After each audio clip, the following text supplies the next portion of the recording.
Hidup TV mempersembahkan Oase Rohani Katolik yang dibawakan oleh para imam Keuskupan Agung Jakarta.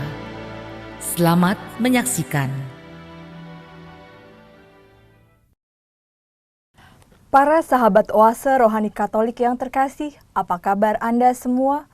Senang sekali saya, Angela Puri, dapat mengunjungi Anda dalam acara kita, Oase Rohani Katolik edisi hari ini. Telah hadir bersama saya di studio narasumber kita, Romo Pilipus Adi Sulistyo OFM atau akrab dipanggil dengan Romo Pilip. Selamat datang Romo Pilip. Selamat datang Mbak Puri.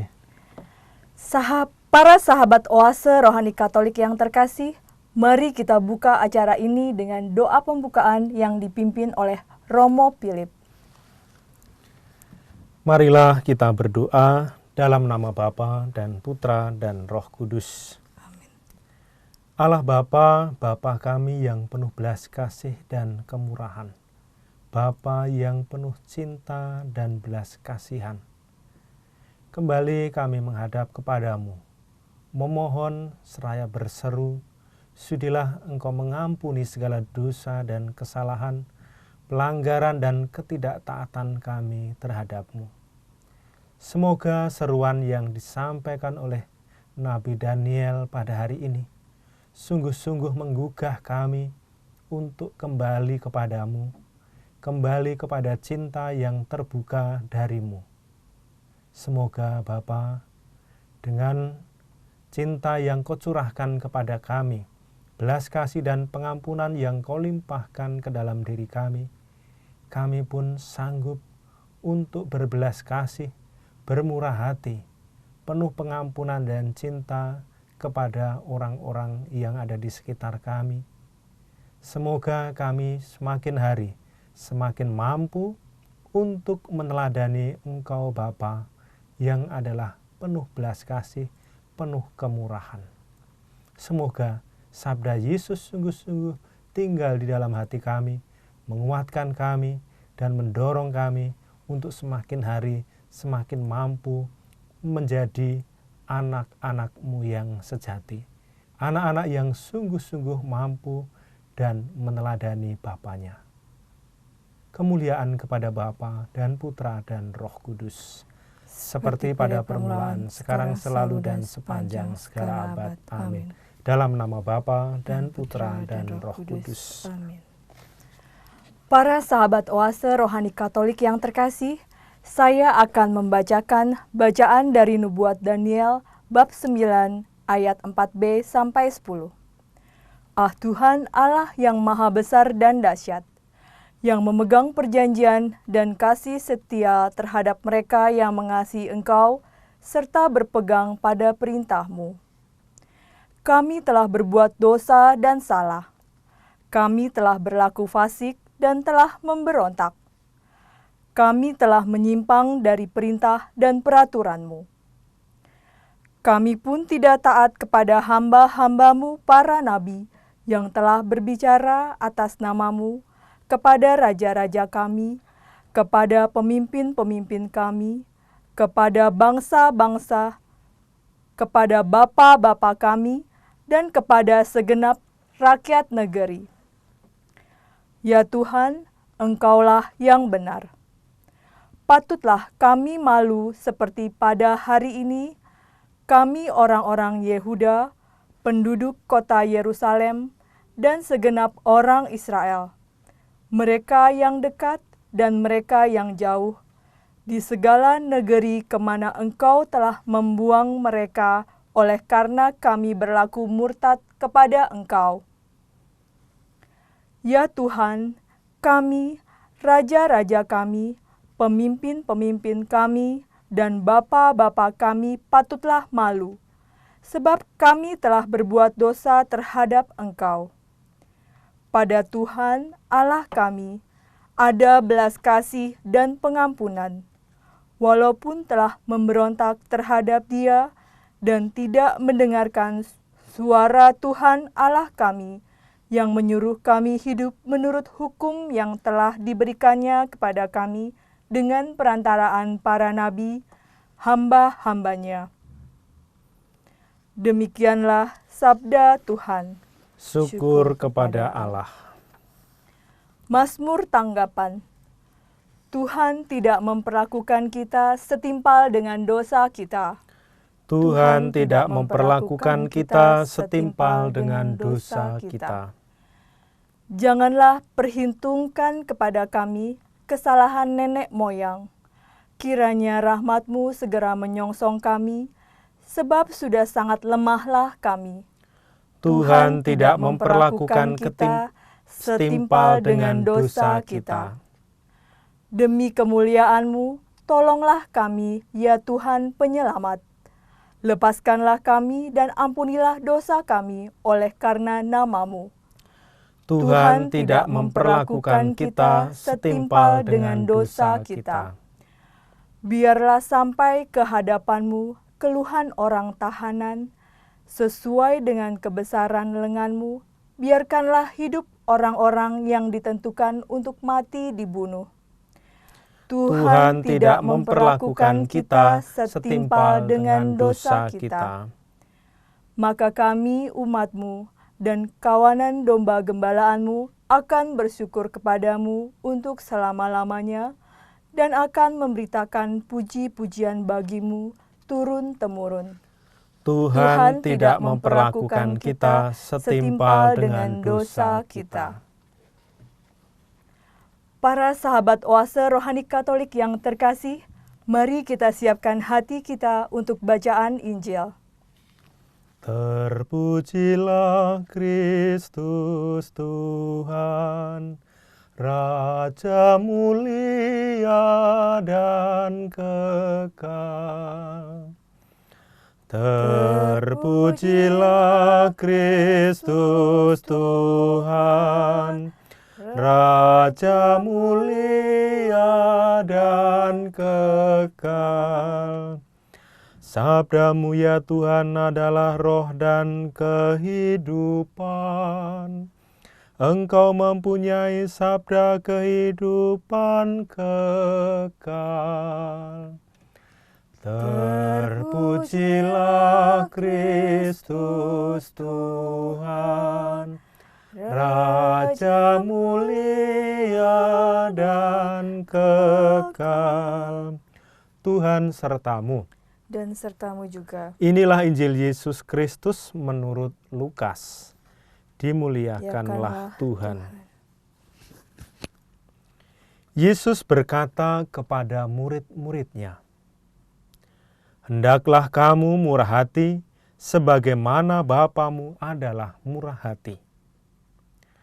Janganlah kamu menghakimi, maka kamu pun tidak akan dihakimi.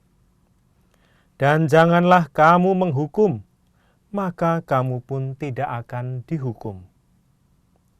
Ampunilah dan kamu akan diampuni. Berilah dan kamu akan diberi. Suatu takaran yang baik dan dipadatkan, yang digoncang dan yang tumpah keluar akan dicurahkan ke dalam ribaanmu. Sebab ukuran yang kamu pakai untuk mengukur akan diukurkan kepadamu." Demikianlah Injil Tuhan. Terpujilah Kristus. Para sahabat oase rohani Katolik yang terkasih, mari kita dengarkan bersama permenungan yang akan disampaikan oleh Romo Philip. Romo Philip, pada kesempatan hari ini, inspirasi apakah yang Romo ingin sampaikan? Ya, sahabat oase rohani Katolik yang terkasih, hari ini kita memasuki Senin dalam masa Prapaskah yang kedua. Selama masa Prapaskah ini, kita disuguhkan bacaan-bacaan terkait dengan tema pertobatan.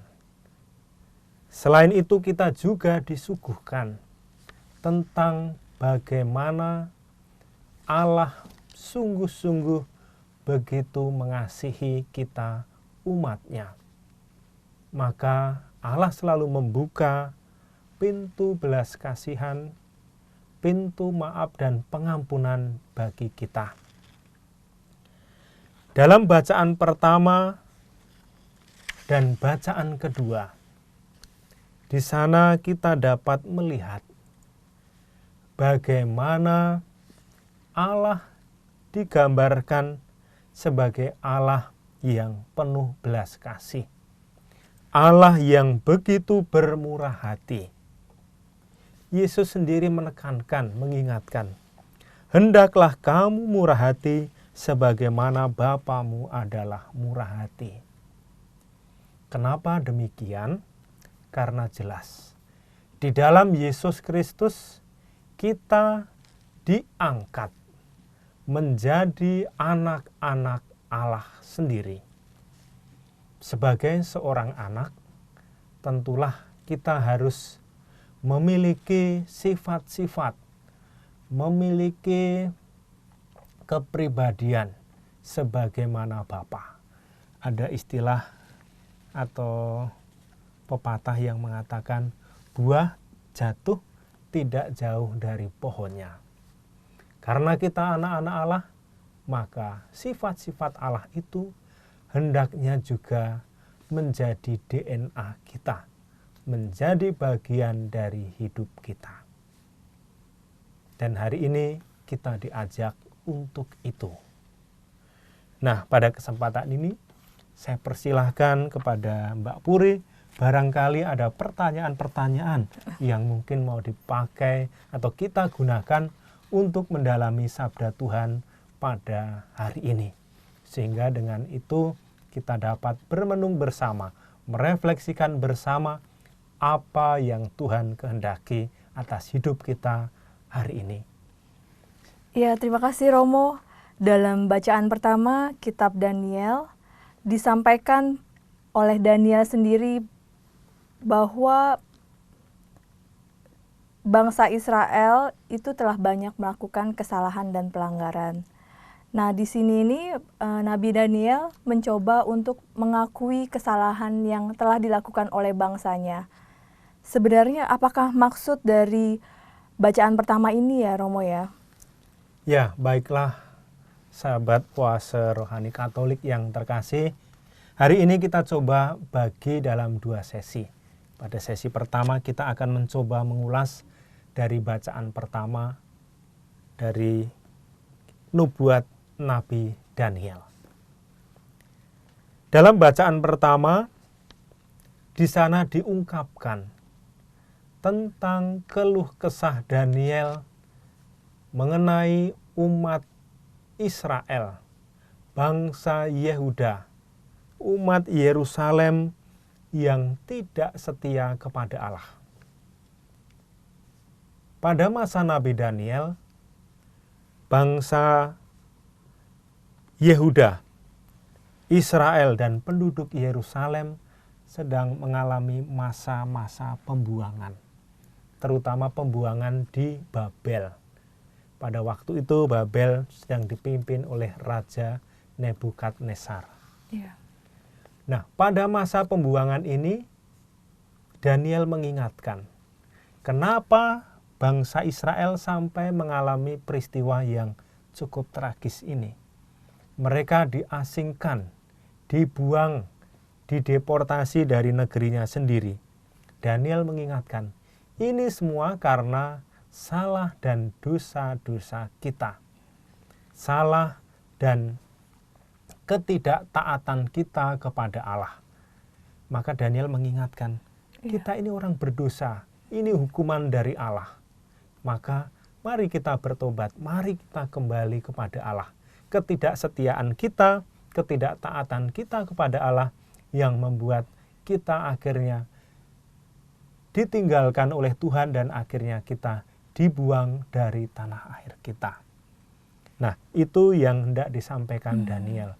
Maka Daniel mengingatkan kembali bangsa Israel, ayo kita kembali bertobat kepada Allah. Jadi itu dalam bacaan pertama itu Daniel berkeluh kesah kepada Allah. Sekaligus juga mengingatkan bangsanya supaya apa? Supaya kembali bertobat. Iya, jadi sebenarnya Nabi Daniel itu mempunyai harapan khusus untuk bangsanya gitu. Bahwa dia ingin supaya bangsanya juga bertobat kembali ke Allah untuk mengikuti segala perintahnya, begitu ya Romo ya? Ya, demikian. Jadi memang setiap nabi yang dikirim oleh Allah mempunyai tugas untuk menjadi perpanjangan tangan Allah. Jadi para nabi memang diutus oleh Allah supaya menyampaikan apa yang Tuhan kehendaki atas umatnya, apa yang Tuhan harapkan atas umatnya, sehingga bisa dikatakan juga para nabi ini adalah sebagai corong, sebagai penyambung lidah Allah kepada umatnya.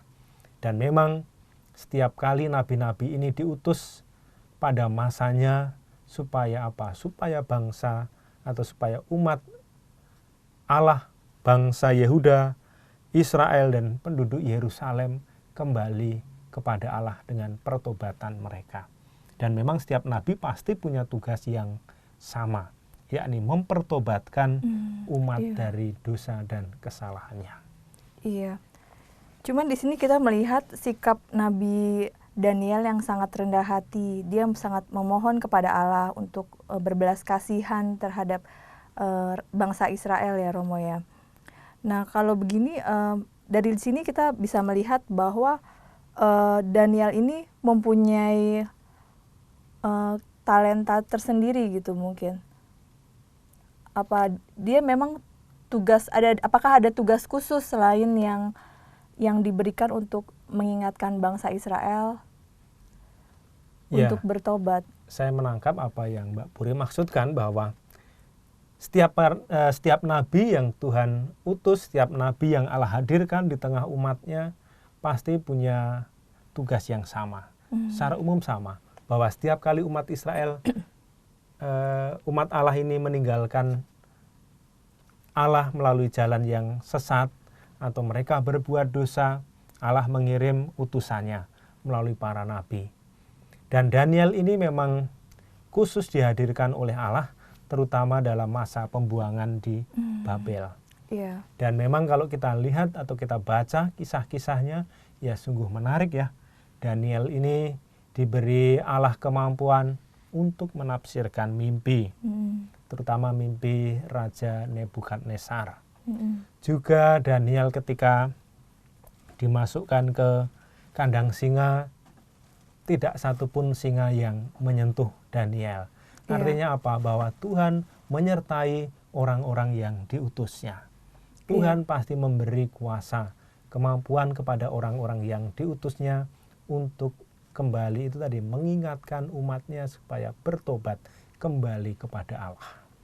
Dan Tuhan tidak akan membiarkan setiap orang yang diutusnya pergi begitu saja tanpa penjagaan, tanpa perlindungan Allah sendiri. Dan itu dapat kita baca kisah-kisahnya dalam kitab Nabi Daniel ini. Iya Romo, dari Nabi Daniel ini keteladanan apa yang bisa kita petik dari Nabi Daniel? Dan pesan apa yang ingin Allah sampaikan kepada kita dalam masa-masa saat ini? Ya, kita melihat bagaimana sikap-sikap Daniel menjawab panggilan Allah dan tugas perutusannya. Pertama, Daniel adalah pribadi yang sungguh taat akan kehendak Allah. Ketaatan inilah yang akhirnya menggerakkan dia untuk mau diutus Allah mewartakan, menyampaikan perintah Allah supaya umat melakukan pertobatan. Jadi ketaatan ini adalah sikap yang sungguh-sungguh dapat kita teladani dari Daniel.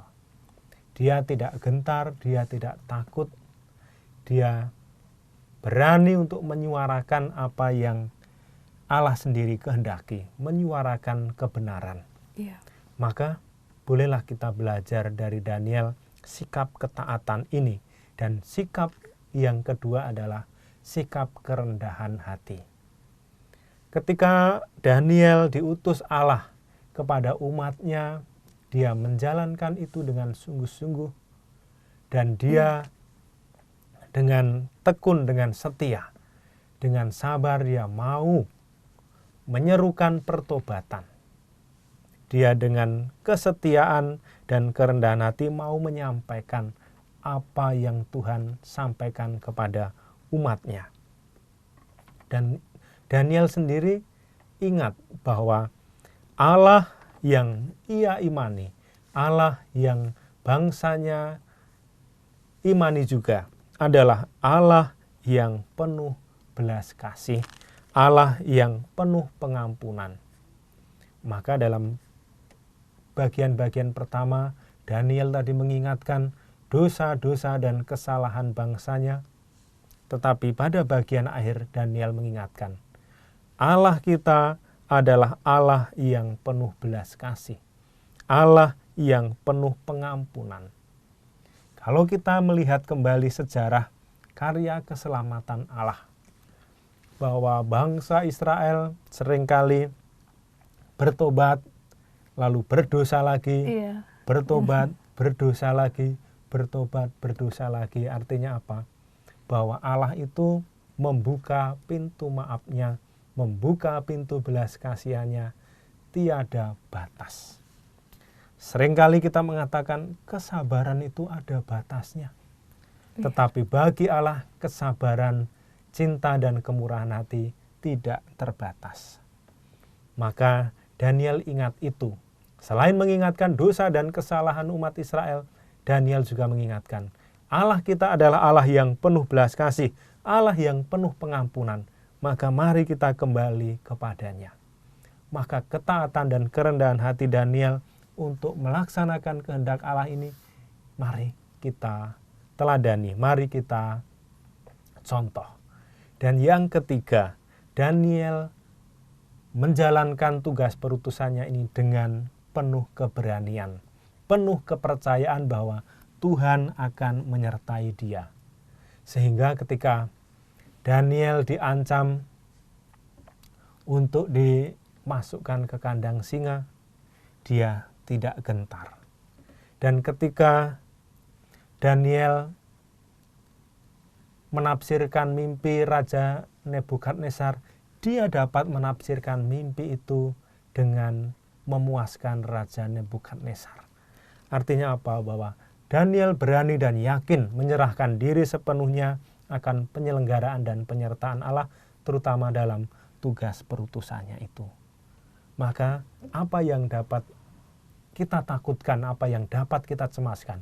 Kalau kita memang merasa diri berdosa, merasa diri kita bersalah, kenapa kita tidak datang kepada Allah memohon belas kasihannya?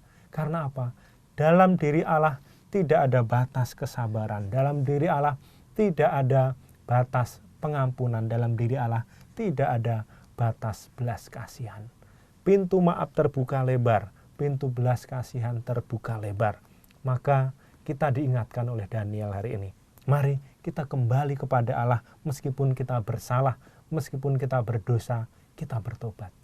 Karena apa? Kita memiliki Allah yang semacam itu tadi.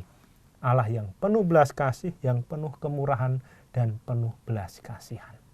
Seringkali justru kita yang bosan untuk datang kepada Allah. Seringkali kita yang merasa jenuh untuk memohon belas kasihan Allah. Padahal Allah sendiri tidak bosan-bosannya, tidak jenuh-jenuhnya untuk membuka pintu maaf bagi kita.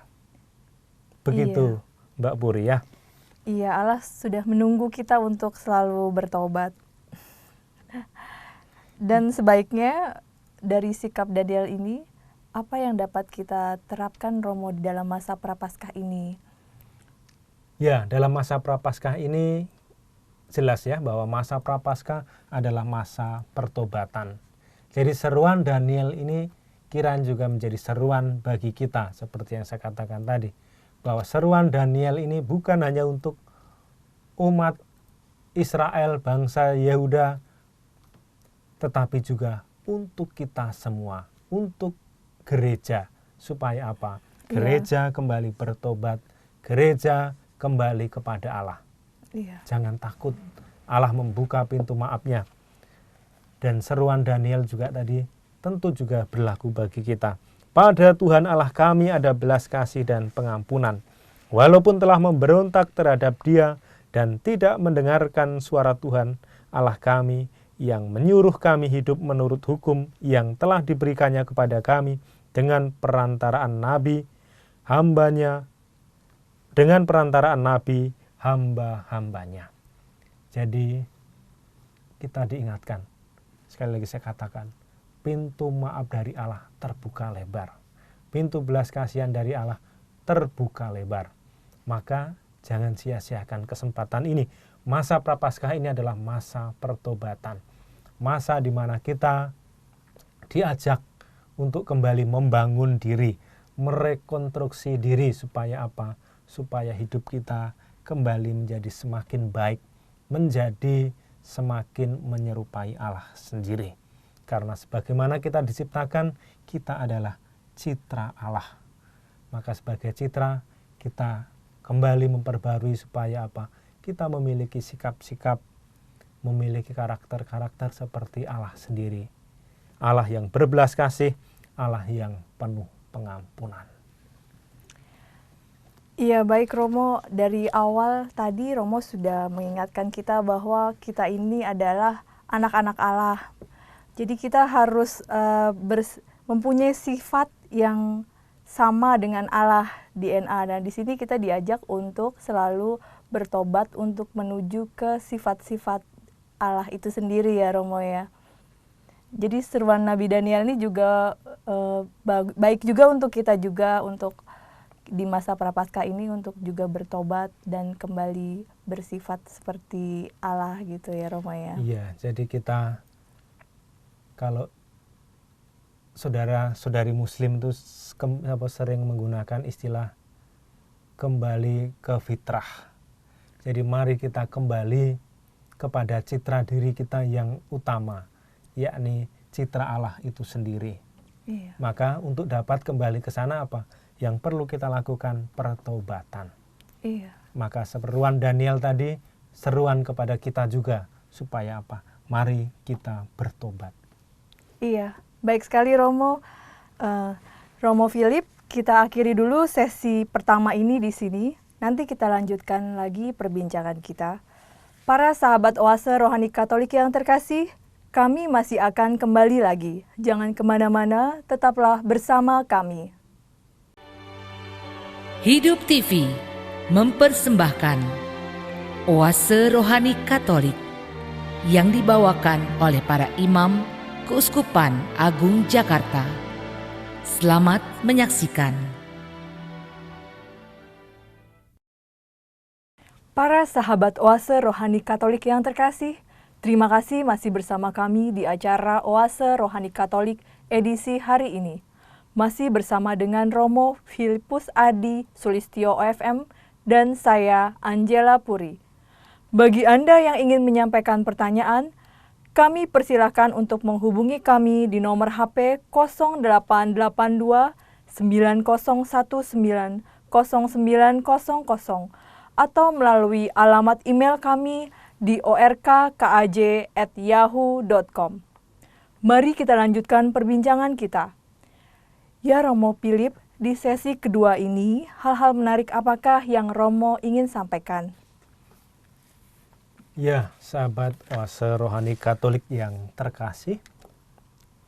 Dalam bacaan Injil tadi, tentu jelas apa yang hendak Tuhan sampaikan, terutama pada kalimat yang pertama tadi.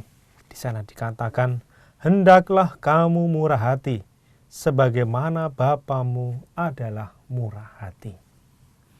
Seperti yang sudah saya katakan tadi pada sesi yang pertama dan juga dalam pengantar, kita adalah anak-anak Allah. Maka sifat Allah hendaknya juga menjadi sifat-sifat kita. Segala kebaikan Allah hendaknya juga menjadi bagian dari hidup kita. Itu sudah ditegaskan oleh Yesus sendiri dalam bacaan Injil tadi. Hendaklah kamu murah hati sebagaimana Bapamu murah hati. Maka kemurahan hati itu dapat kita aplikasikan dalam kehidupan kita sehari-hari, dalam banyak aspek, dalam banyak hal.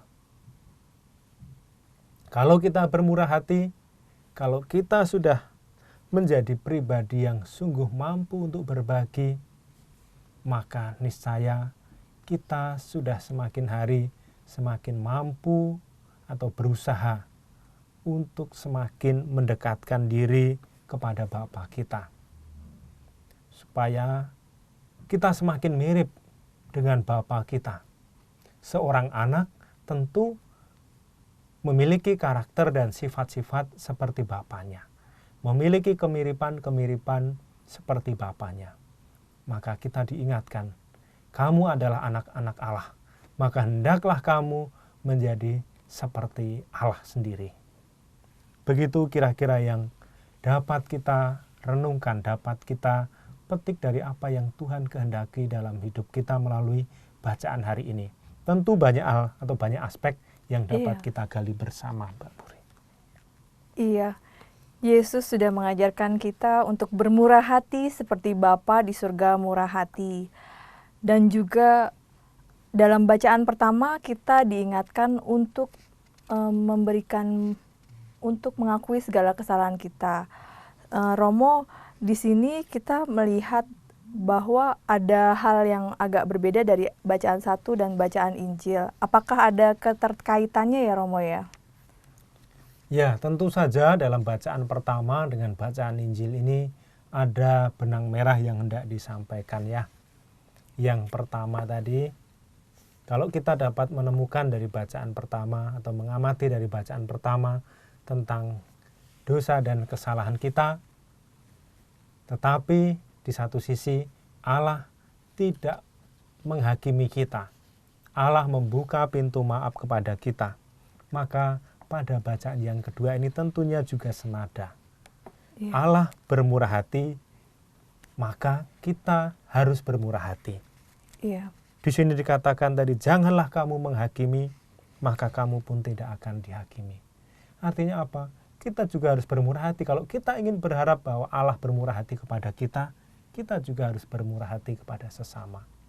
Kalau kita tidak ingin Allah menghakimi kita, jangan kita menghakimi orang lain. Kalau kita tidak ingin Allah mempersalahkan kita, jangan kita mempersalahkan orang lain. Artinya ada timbal balik bahwa kalau kita berharap bahwa Allah memperlakukan kita dengan baik, maka kita juga harus memperlakukan orang lain dengan baik pula.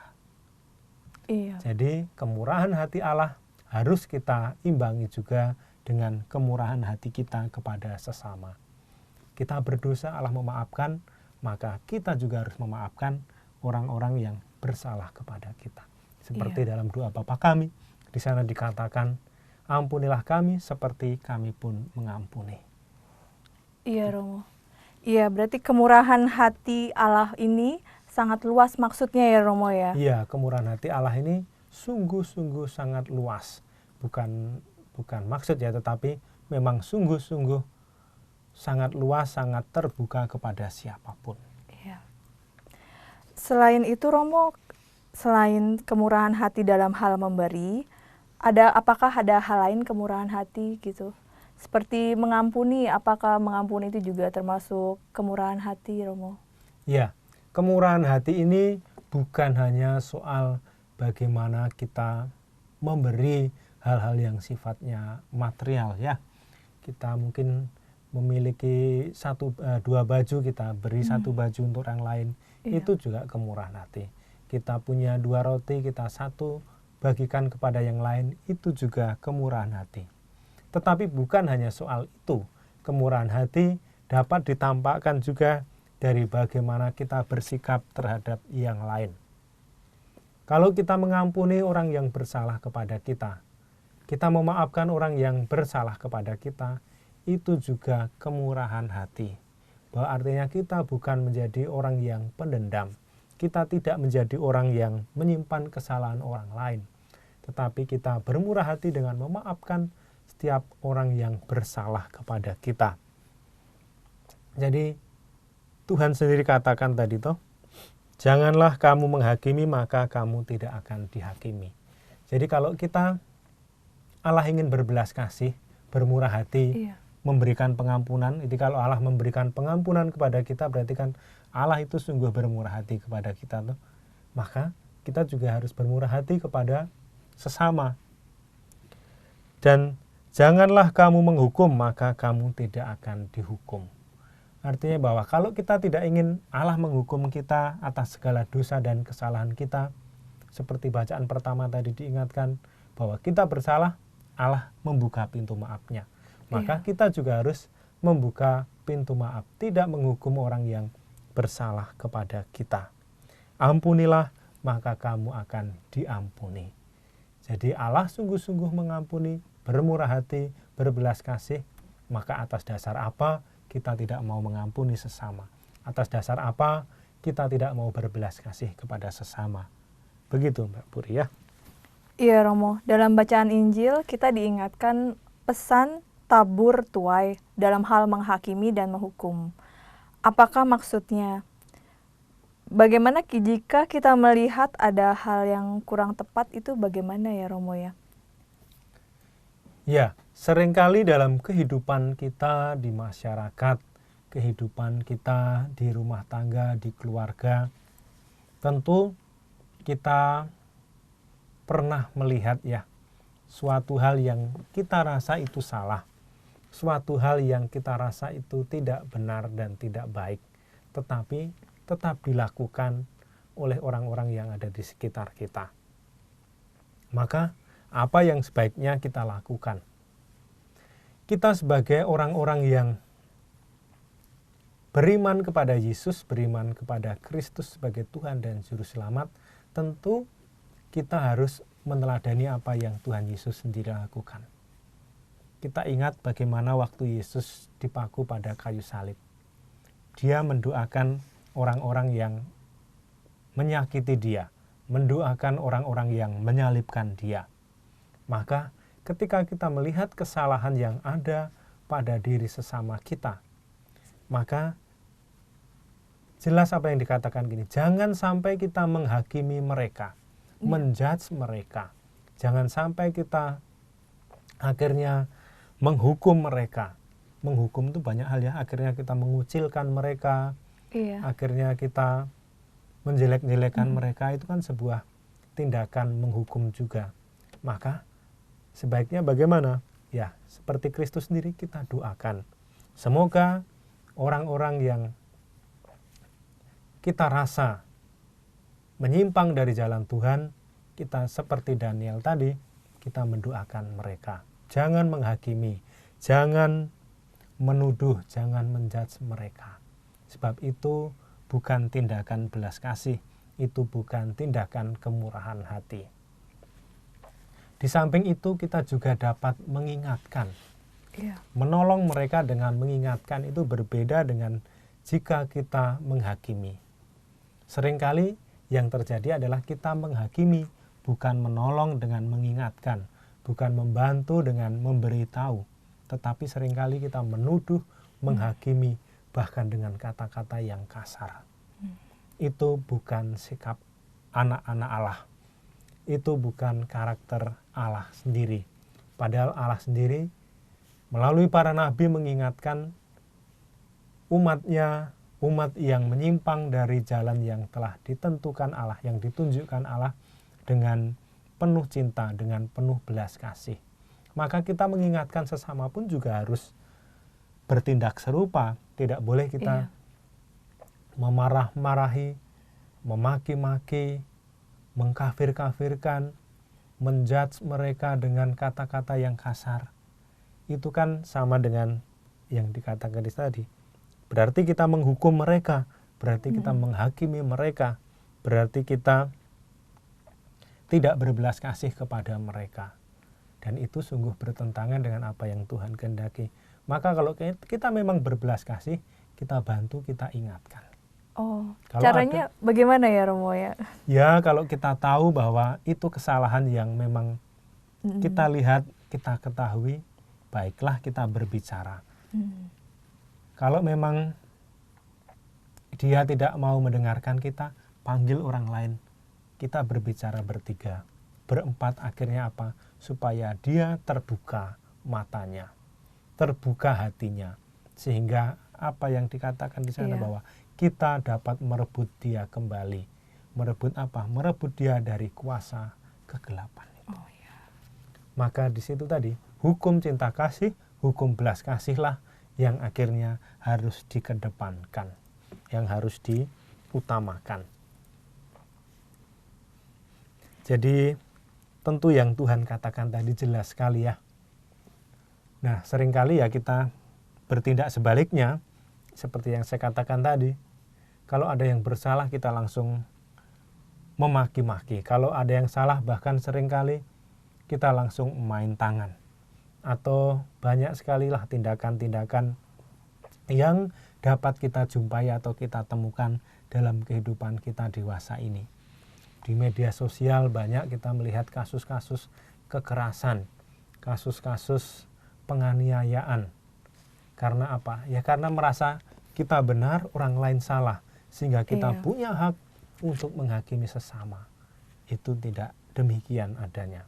Bahwa Tuhan tidak menghendaki itu. Tuhan menghendaki kita pertama-tama menerapkan hukum kasih.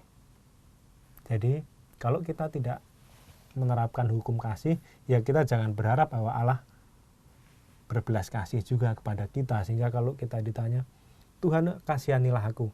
Bagaimana aku mau mengasihi kamu, kamu aja tidak mengasihi sesamamu. Begitu.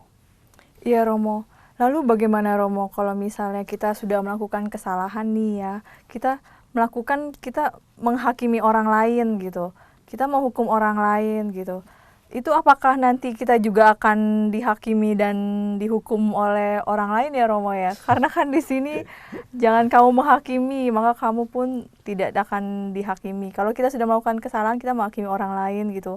Apakah itu akan terjadi juga pada diri kita gitu? Ya, akhirnya kita boleh belajar dari Daniel tadi ya, bagaimana sikap kerendahan hati itu. Kalau kita mau mengakui kesalahan, mengakui dosa-dosa kita, maka yang dituntut apa? Sikap tobat. Maka pertobatan itu mengandaikan bahwa bukan hanya dari mulut, tetapi juga dari tindakan kita. Ya kalau kita pernah, akhirnya kita sendiri yang bersalah kepada orang lain, kenapa kita tidak meminta maaf? Kalau kita yang melakukan kesalahan kepada orang-orang di sekitar kita, kenapa kita tidak mau dengan rendah hati mengakui kesalahan dan meminta maaf? Supaya apa? Supaya akhirnya kita sadar akan kesalahan kita dan akhirnya kita kembali diingatkan akan belas kasihan Allah itu sendiri. Tentu orang lain juga, kalau kita mau mengakui dengan kerendahan hati, sikap kerendahan hati, orang lain tentu juga akan bersikap sama.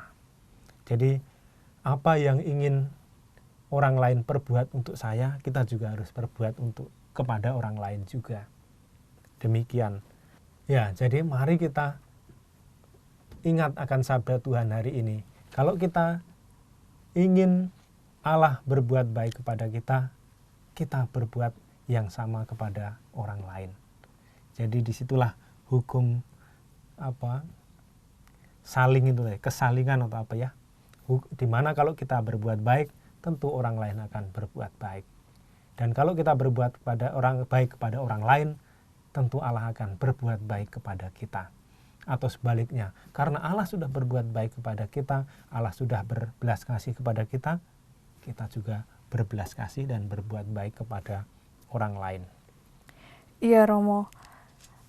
Sedangkan kalau Romo, saya ingin menanyakan untuk yang berilah kamu akan diberi, suatu takaran yang baik dan dipadatkan, yang digoncang dan tumpah keluar dan dicurahkan ke dalam ribaanmu. Sebenarnya apakah maksud dari ayat ini ya Romo ya? Ya, tentu ayat ini tadi mengingatkan kembali soal sikap kemurahan hati kita ya. Kalau kita bermurah hati, kalau kita berbelas kasih, kalau kita memberikan cinta kita kepada orang-orang yang ada di sekitar kita, orang-orang yang membutuhkan, orang-orang yang terpinggirkan, orang-orang yang memang membutuhkan, maka di sini tadi dikatakan, Tuhan akan membalas semuanya itu. Dan saya sangat tertarik sekali dengan ayat ini. suatu takaran yang baik dan dipadatkan, yang digoncang dan yang tumpah keluar akan dicurahkan ke dalam ribaanmu.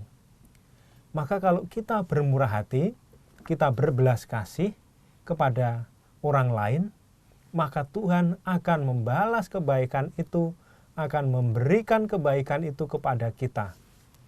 Bukan hanya ukuran yang sama yang kita berikan, tetapi Tuhan akan membalas dengan takaran yang baik dan dipadatkan. Kalau kita pernah melihat orang menakar beras itu ya, 1 liter. Biasanya kan kalau umumnya orang menakar langsung 1 liter, terus lebihnya disingkirkan sehingga pas persis 1 liter. Tetapi kalau Tuhan tidak, Tuhan akan membalas setiap kemurahan hati kita dengan takaran yang dipadatkan. Jadi kalau 1 liter itu ngepres, Tuhan tambah lagi, bahkan dia tekan, padatkan lagi sehingga apa? Sungguh berlimpah. Bahkan sampai apa dikatakan tadi, digoncang dan tumpah keluar akan dicurahkan ke dalam ribaanmu. Artinya apa? Tuhan mempersiapkan, Tuhan memberikan ganjaran, Tuhan memberikan balasan yang melimpah ruah, yang sungguh tak terbayangkan oleh kita. Tetapi syaratnya apa tadi? Kita diingatkan, mari bermurah hati kepada sesama. Sehingga kalau kita minta supaya Tuhan bermurah hati, ya Tuhan sendiri juga akan bertanya juga toh, kamu sudah bermurah hati belum pada orang lain?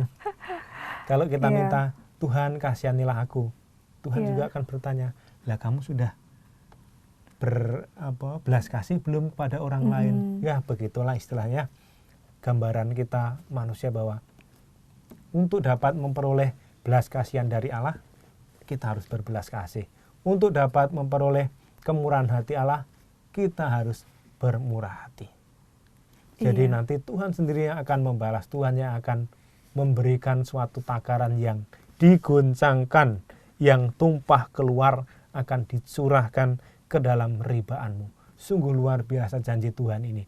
Tetapi ya itu tadi, kita harus melaksanakan apa yang Tuhan kehendaki. Bermurah hati seperti Bapa adalah murah hati. Iya Romo, dan juga di ayat terakhir ini disebutkan bahwa sebab ukuran yang kamu pakai untuk mengukur akan diukurkan kepadamu. Berarti kalau kita melakukan sesuatu itu nanti akan berbuah pada ke kita juga ya Romo ya? Ya kiranya dapat kita pahami juga demikian ya. Artinya bahwa apa yang kita lakukan kepada orang lain itu juga akan kembali kepada diri kita sendiri. Jadi kalau kita pelit kepada orang lain, tentu juga Allah juga akan mikir-mikir, ini orang ini pelit. Kalau kita bermurah hati tadi, maka Allah akan bermurah hati. Jelas toh itu takarannya. Apa yang apa tadi? Sebab ukuran yang kamu pakai untuk mengukur akan diukurkan kepadamu. Sebagai contoh, kalau saya memiliki permen, lalu saya pergi ke sekolah. Di sekolah saya melihat bahwa teman-teman saya tidak memiliki permen, lalu saya berbagi.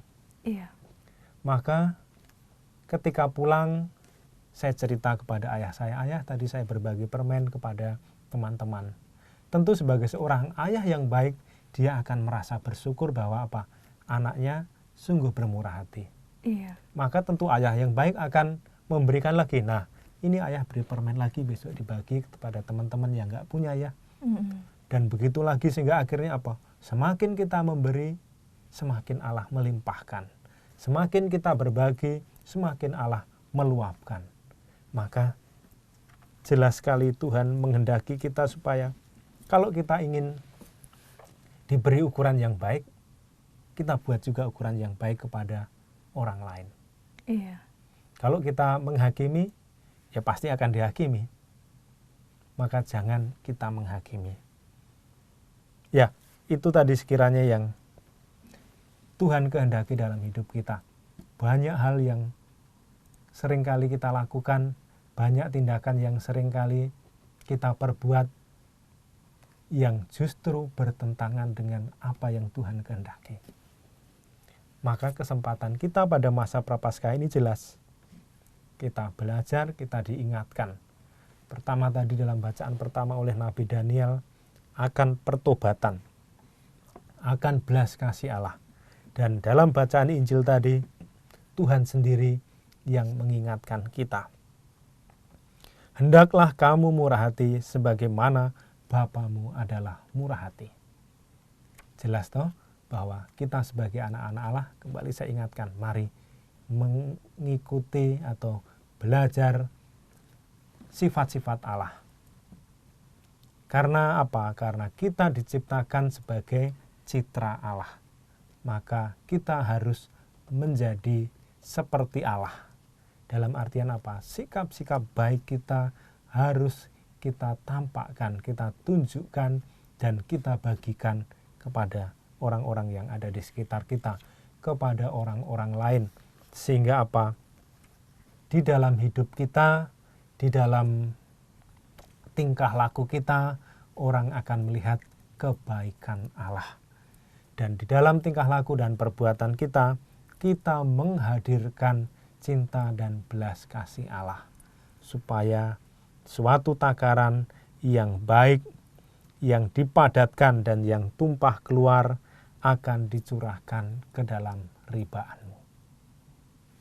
Iya Romo, bagaimana kita dalam bacaan Injil mempraktekkan pertobatan dalam tahun berhikmat ini ya Romo ya. Tahun ini kan tahun berhikmat. Nah, berdasarkan bacaan Injil ini, pertobatan apa Romo yang sebaiknya kita lakukan? Iya, tentu pertobatan yang dapat kita lakukan dalam masa Prapaskah ini banyak hal, banyak tindakan yang bisa kita lakukan.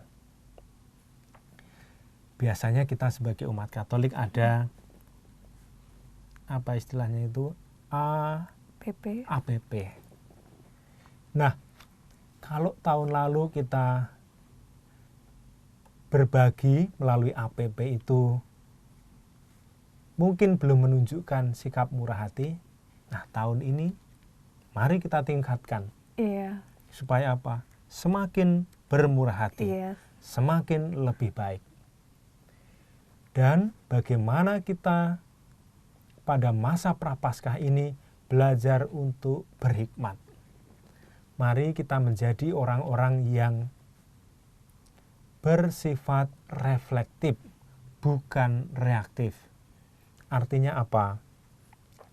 Artinya kalau kita mendapati suatu persoalan, jangan kita langsung bereaksi.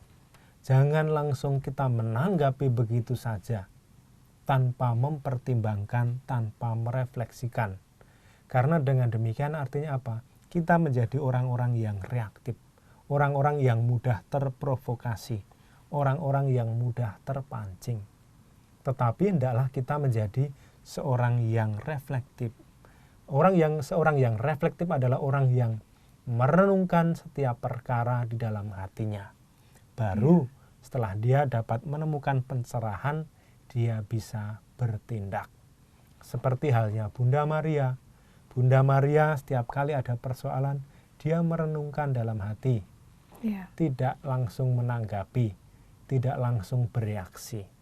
Tetapi menyimpan dalam hati dan merenungkannya. Maka pertobatan dalam masa Prapaskah ini kita diharapkan juga menjadi orang-orang yang demikian. Sehingga apa? Kita menjadi pribadi-pribadi yang berhikmat. Menjadi pribadi yang berhikmat akan membuat kita menjadi pribadi yang bermartabat. Kalau dari setiap kita adalah orang-orang yang berhikmat, orang-orang yang bermartabat, maka bangsa kita juga pun akan menjadi bangsa yang bermartabat.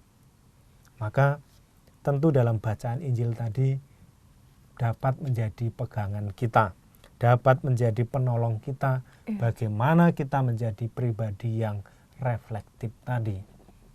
Sehingga kita tidak mudah terprovokasi. Apalagi belakangan ini banyak sekali hal-hal yang memprovokasi kita. Hal-hal yang menarik kita untuk menjadi orang-orang yang mudah terpancing. Maka mari kita hati-hati, kita waspada, yakni dengan menjadi pribadi-pribadi yang reflektif. Kita renungkan apa yang kita terima, kita cerna, kita olah, sehingga akhirnya kita menemukan tindakan apa yang dapat kita lakukan. Supaya jangan sampai kita jatuh kepada apa yang dikatakan Tuhan di sini. Kalau kita menghakimi, kita akan dihakimi. Kalau kita menghukum, kita juga akan dihukum. Karena tindakan-tindakan semacam ini mencerminkan orang-orang yang reaktif, yang begitu mudah menghakimi sesama, begitu mudah menjudge orang lain, begitu mudah menyalahkan orang lain. Maka mari dengan berefleksi, dengan menjadi orang-orang yang reflektif, kita mampu menjadi pribadi-pribadi yang berhikmat, supaya apa? Kita menjadi manusia yang bermartabat. Iya, Romo. Waktu kita sudah tidak banyak lagi, ada hal-hal lain yang masih ingin disampaikan? Ya, satu hal lagi sebagai penutup, bahwa saya hanya ingin mengingatkan atau mengajak kita semua supaya mari kita semakin menyerupai Bapa kita.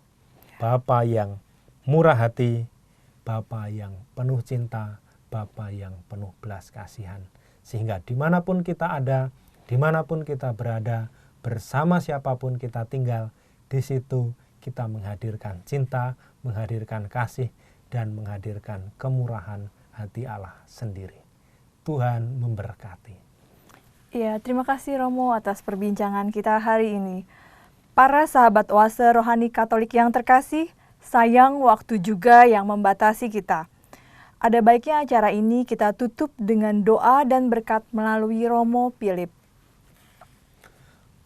Marilah berdoa dalam nama Bapa dan Putra dan Roh Kudus. Amin. Ya Allah, Bapa kami, Bapa yang penuh cinta, Bapa yang penuh kemurahan dan belas kasih. Terima kasih atas sabda yang boleh kami renungkan, sabda yang boleh kami dengarkan pada hari ini. Biarlah sabdamu ini sungguh-sungguh meresap ke dalam hati kami, menolong kami dan mendorong kami untuk semakin hari semakin mampu menyerupai Engkau sendiri yang adalah Allah dan Bapa kami. Ampunilah ya Bapa segala dosa dan kesalahan kami. Dan biarlah kami semakin hari juga semakin mampu untuk belajar bermurah hati, belajar berbelas kasih, mengampuni orang-orang yang bersalah kepada kami. Biarlah Roh-Mu menolong kami, menuntun kami, dan menjaga kami. Biarlah Bapa dalam masa Prapaskah ini kami sungguh-sungguh mampu menjalani pertobatan kami dengan sungguh-sungguh. Kemuliaan kepada Bapa dan Putra dan Roh Kudus, seperti pada permulaan, sekarang, selalu, dan sepanjang segala abad. Amin. Tuhan bersamamu dan bersama Roh-Mu. Semoga kita sekalian, keluarga kita, orang-orang yang kita doakan, pekerjaan, pelayanan, dan tugas-tugas perutusan kita diberkati oleh Allah yang Maha Kuasa, dalam nama Bapa dan Putra dan Roh Kudus. Amin. Terima kasih Romo Philip atas kehadirannya di sini. Para sahabat Oase Rohani Katolik yang terkasih, demikian perbincangan kita kali ini. Semoga banyak manfaatnya bagi Anda semua. Romo Philipus Adi Sulistyo, OFM, dan saya Angela Puri, pamit undur diri dari ruang Anda. Kita akan berjumpa pada kesempatan berikutnya. Selamat melanjutkan aktivitas Anda. Mari amalkan Pancasila, kita berhikmat, bangsa bermartabat. Demikianlah Oase Rohani Katolik yang dibawakan oleh para imam Keuskupan Agung Jakarta. Tuhan memberkati.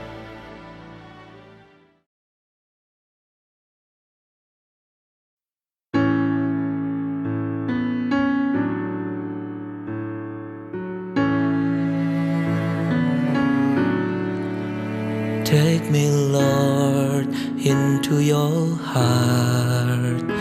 Take me, Lord, till I'm fulfilled. save my life.